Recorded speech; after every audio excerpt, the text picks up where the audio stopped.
المشاهدون الكرام، طاب مساءكم بكل خير. إليكم موجز الرابعة وبالصحبة الزميلة ماجي. مساء الخير ماجي. مساء النور Aouda et bonsoir à vous aussi téléspectateurs. في إطار جولة وزير الزراعة عبد الله ديار شرقي البلاد، فقد وصل الوزير والوفد المرافق له إلى مدينة بلتين حاضرة ولاية وادي فيرة. وفور وصوله فقد عقد الوزير اجتماعا مع المعنيين بقطاع الزراعة بالولاية، كما أكد خلال الاجتماع عن استراتيجية الحكومة الرامية إلى رفع مستوى القطاع الزراعي للعام 2020-2021 مما يساعد في عملية الاكتفاء الذاتي.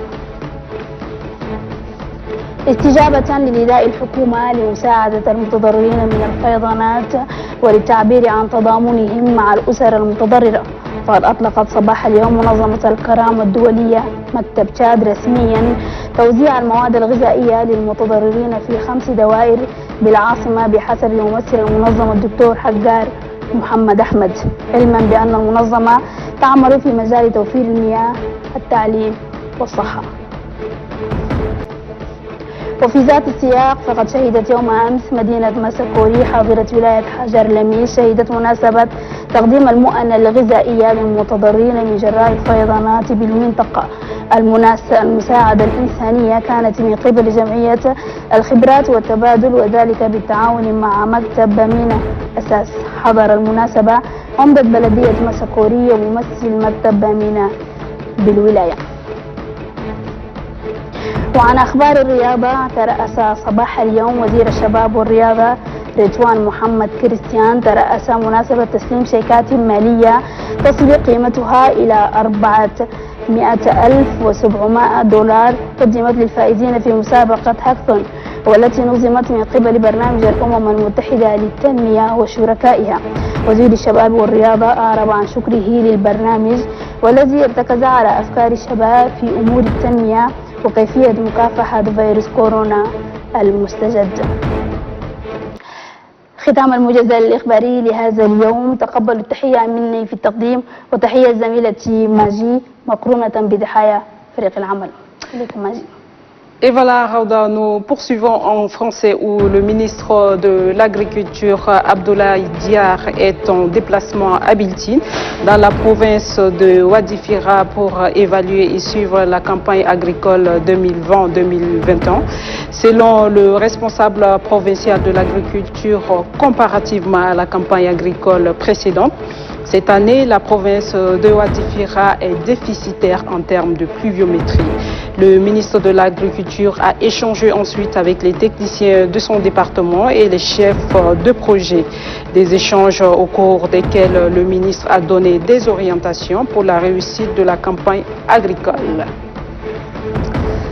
L'organisation non gouvernementale Dignité Internationale a lancé officiellement ce matin ses activités de distribution des vivres alimentaires à l'endroit des sinistrés et victimes des inondations. L'opération a eu lieu dans la commune du 5e, 7e, 8e, 9e et une partie du 10e arrondissement de la capitale.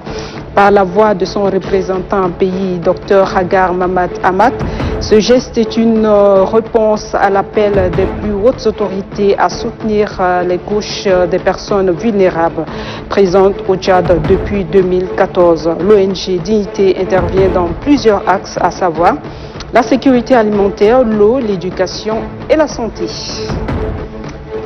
Touchés par les conditions de vie des victimes de l'inondation causée par les pluies qui se sont abattues ces jours à Massakori, les membres de l'association d'expertise et d'échange de concerts avec le bureau Bamina Assas de la province de Hadjar Lamis ont offert un don de vivres et de non-vivres aux sinistrés. Les membres de cette association tout comme le maire de la commune de Massakori, se sont relayés pour saluer cette coopération qui vient appuyer les actions salvatrices du gouvernement.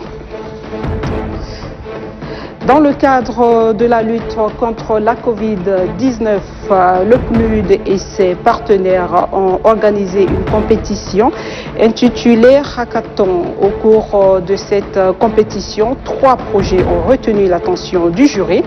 Les heureux gagnants ont reçu des mains du ministre de la Jeunesse et des Sports, Routoua Mohamed Donga, Christian Deshek. La cérémonie a eu lieu dans les locaux du PNUD. Et voilà, mesdames et messieurs, c'est tout pour ce flash d'information d'aujourd'hui. Nous vous remercions de nous avoir suivis et je rappelle que j'étais avec Raouda Saleh sur ce plateau. Merci Majid, merci téléspectateurs.